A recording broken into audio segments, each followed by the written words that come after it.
जंगल वाले बाबा नमो नमः, जंगल वाले बाबा नमो नमः, जंगल वाले बाबा नमो नमः, जंगल वाले बाबा नमो नमः। हमारा बहुत बड़ा सौभाग्य है कि हम लोगों ने हिंदुस्तान में जन्म लिया है। यदि हमने मनुष्य पर्याय को पाकर के भी यदि जर्मन, जापान, लंदन आदि में जन्म लिए होते, जीवन की सच्चाई को समझना नहीं मिलता हम लोगों के लिए। जीवन में सब कुछ हासिल किया जा सकता है, लेकिन जीवन की सच्चाई को समझना बहुत मुश्किल होता है।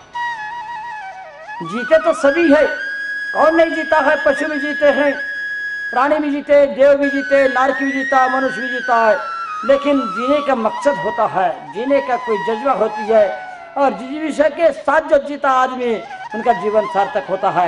बिना इच्छा के मृतवत मजबूरी में जीना कोई जीवन नहीं होता है। मजबूरी में जीना जीवन नहीं होता है। ऊर्जा के साथ, सजगता के साथ, सावधानता के साथ, सन्मार्ग पर चल करके जीवन को सार्थक करना बहुत मुश्किल होता है। बंधुओं, जीना, भूखे रहना बहुत आसान है, बहुत अच्छे बात है, लेकिन भूखे रहने के बाद भी ऊर्जावान व्यक्ति होता है, उसकी कोई परवाह नहीं रहती है। मैं आप सबसे कह रहा हूँ, जीते तो सभी है, लेकिन जीने के वजूद को जानने वाला ही उनका जीवन सार्थक हो सकता है। किस वजह से जीना है, क्या जी रहे हैं, किसके लिए जी रहे हैं, हमारा भविष्य क्या है, भविष्य को समझे बिना जीना कोई जीवन है क्या? बोलो, भविष्य को बर्बाद करने के लिए, जीवन को बर्बाद करने के लिए जीना, ये भी कोई जीवन है क्या? आप लोग जी रहे तो किसके लिए जी रहे? आपके जीने से दूसरों का, स्वयं का जीवन बर्बाद हो रहा है क्या नहीं हो रहा है? विचार करो। आप अपने जीवन निर्माण के लिए कितने जीवन जिए, ये बोलो। हे संपन्नो, हे सुशिक्षित, हे युवा, शक्तिशाली हो, बलशाली हो, बता दो आप अपने जीवन के निर्माण के लिए कितने जीवन जिया है? तुम्हारा शक्तिशाली होना, बलशाली होना किस काम का है? सुंदर सक्षम होना किस काम का है, जो तुम अपने जीवन जी करके भी अपने जीवन बर्बाद कर रहे हो? थोड़ा सा विचार करो, अपने जीवन निर्माण के लिए कितने लोग जी रहे हैं। बंधुओं, आपके एक एक दिन जीने से आपका जीवन का निर्माण हो तो जीवन है। धनवान ये काम नहीं कर सकता है, कोई भी व्यक्ति ये काम कर सकता, अनपढ़ भी ये काम कर सकता है। तुम्हें ये शोभा देती है, तुम्हें ये अच्छा लगता है, तुम्हें मैं समझदार कहूं, तुम्हें मैं सुशिक्षित कहूं? बलशाली और वही होता है जो अपने जीवन निर्माण करता है, कर्म का सामना करते हुए भी अपने जीवन के निर्माण से वंचित नहीं होता है। महापुरुषों को देखो, प्रभु रामचंद्र को देखो, जिस मुहूर्त पर उन्हें राज्याभिषेक होना था, उसी मुहूर्त पर उन्हें क्या करना पड़ा? वनवास जाना पड़ा, लेकिन वनवास जाकर के उन्होंने अपने जीवन का निर्माण कर लिया और सबके जीवन के निर्माण में योगदान दिया। और हम किस लिए जी रहे हैं? हमको जीवन दान देने वालों के जीवन बर्बाद करने के लिए हम लोग इसके लिए जीवन जी रहे हैं। हम लोग जो हमें जीवन दान दे रहा है उन्हीं का जीवन बर्बाद करने के लिए जी रहे हैं। इसीलिए मर्यादा समाप्त हो गई, माँ बाप के प्रति बहुमान समाप्त हो गया, बड़ों के प्रति सम्मान समाप्त हो गया, सहानुभूति समाप्त हो गई, सहृदयता समाप्त हो गई, संवेदनशीलता बढ़ती गई। किसके लिए? जिन्होंने हमारे लिए आपके जीवन के निर्माण के लिए, जीवन के इतने बड़े बनाने के लिए जीवन लगा दिया, उन्हीं को जीवन बर्बाद करने के लिए है। हमारे पास दया नहीं रही। हम किस धर्म के हैं, किस महापुरुष के अनुयायी? हम कौन से महापुरुष के अनुयायी माने जाते हैं? तुम उनका नाम लेने का हमें कोई अधिकार नहीं है। चाहे भगवान महावीर हो, चाहे आदिनाथ हो, चाहे मोहम्मद पैगंबर हो, चाहे यीशु क्रिस्त हो, चाहे कोई भी हो, गुरु नानक हो, कोई भी हो, उन महापुरुषों का नाम लेने का, हमें उनके अनुयायी कहने का कोई अधिकार नहीं। याद रखना, उन्होंने ऐसे जीवन, अपने जीवन में ऐसे काम कभी नहीं किया जो अपने जीवन निर्माण के लिए जीवन लगाने वालों का जीवन बर्बाद करने का काम कौन कर सकता है? ये बहुत बड़ी कृतज्ञता है। बोलो, तुम कौन हो और किस लिए जी रहे? बोलो, संकल्प करो कि हम अपने जीवन का निर्माण करने के लिए जिएंगे, और हमारे जीवन का निर्माण हो या ना हो, सामने वालों का जीवन बर्बाद करने में हम सहयोगी नहीं बनेंगे। मेरा आशीर्वाद बरसेगा तुम्हारे ऊपर, मांगने की अवस्था नहीं पड़ेगी, मेरे पास आने की अवस्था नहीं पड़ेगी। है श्रीराम को लोगों, इतना आशीर्वाद तुम्हारे ऊपर दूर बैठकर भी क्यों बरसता है?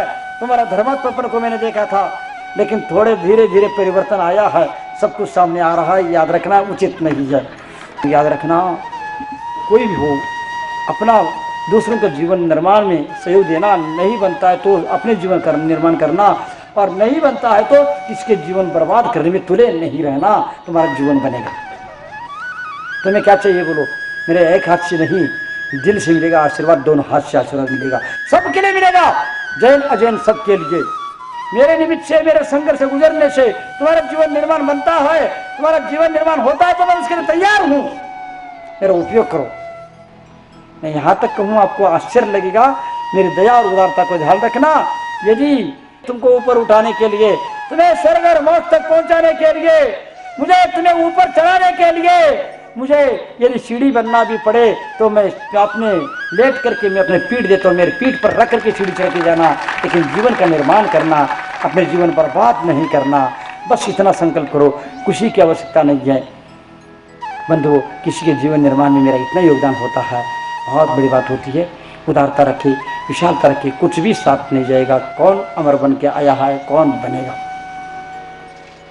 बस आज संकल्प करके जाना, मैं जहाँ भी जा रहा हूँ जीवन, अपने जीवन निर्माण के लिए जा रहा हूँ, क्या किसी के जीवन बर्बाद करने के लिए जा रहा हूँ? इसको सोच के जाना।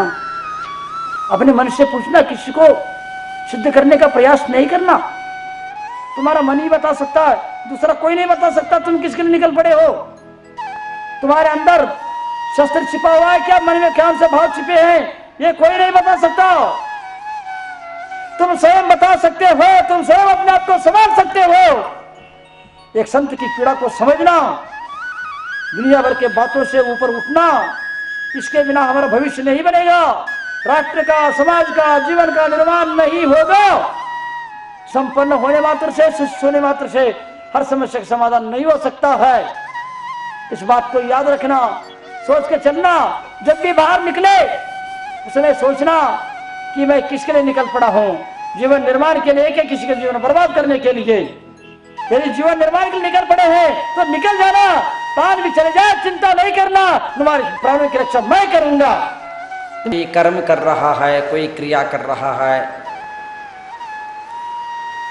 कोई धर्म का काम कर रहा है, कोई देश का काम कर रहा है, कोई समाज का काम कर रहा है, कोई घर का काम कर रहा है, कोई खेत किसानी का काम कर रहा है, कोई ऑफिस का काम कर रहा है, कोई मन से कर रहा है, कोई वचन से कर रहा है, कोई काय से कर रहा है। इतना सब कुछ करने के बाद भी मनुष्य का सारे काम हो गए हुए संभव नहीं है। तुमने इतने काम किया, तुम्हारे कितने काम हुए? एक भी काम नहीं हुआ। एक दिन नहीं, 2 दिन नहीं, अनादिकाल से, अनंत भवों से ये मनुष्य, ये जीव, ये प्राणी काम और कर्म करता आया हुआ है।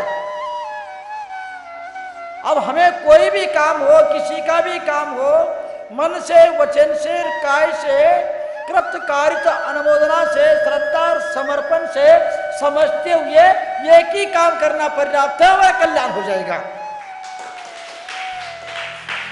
उसके बिना तुम अनंत अनेक काम करो तो तुम्हारा काम होने वाला नहीं है। थोड़ा सा विचार करो, कितने काल से जीव 84 लाख योनि में, 4 गतियों में कितना किया, क्या क्या किया, कहाँ कहाँ किया, लेकिन इसके बाद भी कौन सा काम हुआ? क्यों नहीं हुआ? इसके लिए दूसरों को दोषी ठहराया नहीं जा सकता है, इसके लिए स्वयं जिम्मेदार है। अब ये समय आया है, तुम्हारा कोई भी काम करना हो, घर का काम करो, परिवार का काम करो, स्वयं का करो, दूसरों का करो, खेत में करो, ऑफिस में करो, मंदिर में करो, समाज में करो, देश में करो, कहीं भी करो, कोई भी काम करो, लेकिन जो हम काम कर रहे हैं वह धर्म हो जाए, तब हमारा कल्याण होगा। हर काम को, हर कर्म को सद्धर्म के रूप में बदलने की क्षमता सद्धर्म के साथ करे तो तुम्हारा कर्म निर्जरा हो सकती है और कल्याण हो सकता है, अन्यथा काम नहीं चलेगा। सिर्फ बाहरी धर्म दिख रहा है, बाहरी कर्म दिख रहा है, लेकिन उसका भाव और धर्म यदि उसके साथ नहीं है, हर काम धर्म हो सकता है, हर कर्म धर्म हो सकता है। इस कला को सीख जाओ। मैं जहाँ भी हूँ आज इसी के बल पर हूँ। मैं जो भी करूँ अच्छा करूं बुरा करूं, डांटना करूं, प्रेम से बोलूं और उदारता की बात करूं, देखूं नहीं देखूं, जो भी करूं, अनदेखा कर दूं, बुला करके पूछ लूं, जो कुछ भी करूंगा हर कर्म को धर्म के रूप में परिवर्तित कर लेता हूं, तब मैं सफल हूं। तुम ये काम कर सकते हो, तुम्हारा हर कर्म धर्म बन जाए, तब तुम्हारा हर कदम पर धर्म होगा।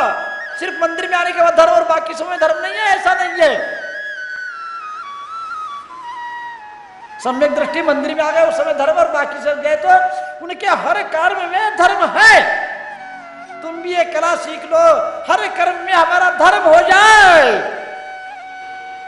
तब तुम दुख से मुक्ति पाओगे। हम सिर्फ आचार्यों ने संकेत दिया ये ऐसा, सिर्फ उसी में उलझ करके रह गए। धर्म का क्रिया भी, धर्म का काम भी, धर्म का कर्म भी अधर्म के लिए कारण होता जा रहा है, क्योंकि इसका कारण क्या है, हमने धर्म समझकर कर्म किया ही नहीं है।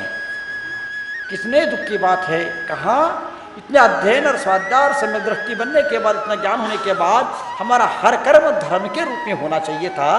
आज धर्म भी अशुभ कर्म के रूप में होता, आश्रम बंद के लिए कारण बनता है। बस इससे हर कोई बच नहीं सकता है। बंधुओं, एक साथ अनेक काम करना और हर कर्म को धर्म के रूप में करना, बदल देना, यह हर किसी की वश की बात नहीं होती। हम कैसे धर्म कर रहे हैं? हम धर्म करते हैं तो 10 लोग धर्म करना बंद कर देते, ये हमारा धर्म हो गया है। साधक जब चलता है तब मार्ग में सब मार्ग खोज लेता है, इसको अनुभव करता, तब जाकर के सीखता और तब जाकर के स्वात्मा में समाहित होता चला जाता। हर कदम धर्म के लिए, हर कर्म धर्म के लिए, धर्म के साथ कोई भी काम, युद्ध भी धर्म है, हाँ, गृहस्थ जीवन भी धर्म है, हाँ। अरे वाह, आचार्यों की विशालता, अजीब वो गरीब है। शादी करना भी धर्म है, हाँ, कैसे लगता है, लेकिन उद्देश्य ठीक नहीं है, धर्म भी अधर्म है। दृष्टि नहीं है, उद्देश्य ठीक नहीं है, मंदिर आना भी, सब कुछ करना, धर्म के क्रियाकलाप सारे अधर्म के रूप में परिवर्तित हो जाएंगे। सावधान रहना, जीवन व्यर्थ न जाए, दूसरों की बातों में नहीं आना। आप किसी को बताने का प्रयास मत करना, अपने आप को बताना, अपने आप को समझना। और आप जो कर रहे हैं, आप धर्म कर रहे हैं, तो आप किसी से डरने की आवश्यकता नहीं है। जो बोलेगा भोगेगा, कुछ दिन बाद हमको अपना फल हमको भोगना है, कोई चिंता की बात नहीं। दुनिया को देखने की आवश्यकता है। धर्म करते समय धर्मात्मा जब अंदर से सच्चा रहता है, किसी को डरता नहीं है, किसी को देखता नहीं है, उससे क्या लेना देना है हमको। अपने ऊपर विश्वास रखता है, उनको वो अपने ऊपर विश्वास रखता है, दुनिया के ऊपर विश्वास नहीं रखता और दुनिया को दिखाने के लिए कोई काम नहीं करता। लेकिन आज आप लोग काम कर रहे हैं किस लिए? दूसरों को बताने के लिए काम करते हैं, दूसरों को दिखाने के लिए काम करते हैं। कितना अंतर है। किसी को भी देखो, कोई बताने के लिए करता है, कोई दिखाने के लिए करता है, कोई समझाने के लिए करता है, कोई समझने के लिए करता है, कोई सीखने के लिए करता है, कोई सिखाने के लिए करता है, कोई अपना कल्याण के लिए करता है। तुम किस लिए कर रहे हो? तुम कौन सा काम कर रहे हो? किस लिए कर रहे हो? बोलो। कोई प्रदर्शनी के लिए करता रहता है। तुम क्या कर रहे हो दिन भर और क्यों कर रहे हो और किसके लिए कर रहे हो? किसको दिखाओगे? कौन देख रहा है, कौन सुन रहा है, कौन समझ रहा है तुम्हारा? कितने समय लगाओगे, कितने काम करोगे? आज बहुएं आती है, सास को खुश करने के लिए काम करती रहती है। सास को खुश करना है, कैसे कैसे नाटक चलता रहता। संसार को देख देख करके मैं तो परेशान हूं। सास की अलग रूप है, बहू की अलग रूप है। बहू की सोच अलग है, वो भी कर रही, वो भी कर रही, लेकिन अपने अपने चाल के साथ चल रहे हैं। अरे वाह, विचित्र जीवन है संसार। वो कुछ भावना को लेकर कर रहे हैं, ये कुछ भावना को लेकर कर रहे, दोनों एक साथ चल रहे, दोनों एक साथ कर रहे। वाह, दृष्टि सबकी भिन्न भिन्न है, भाव सबके भिन्न भिन्न है, उद्देश्य सबके भिन्न भिन्न है। इसलिए तुम्हारा धर्म नहीं हो रहा है। जंगल वाले बाबा नमो नमः, जंगल वाले बाबा नमो नमः,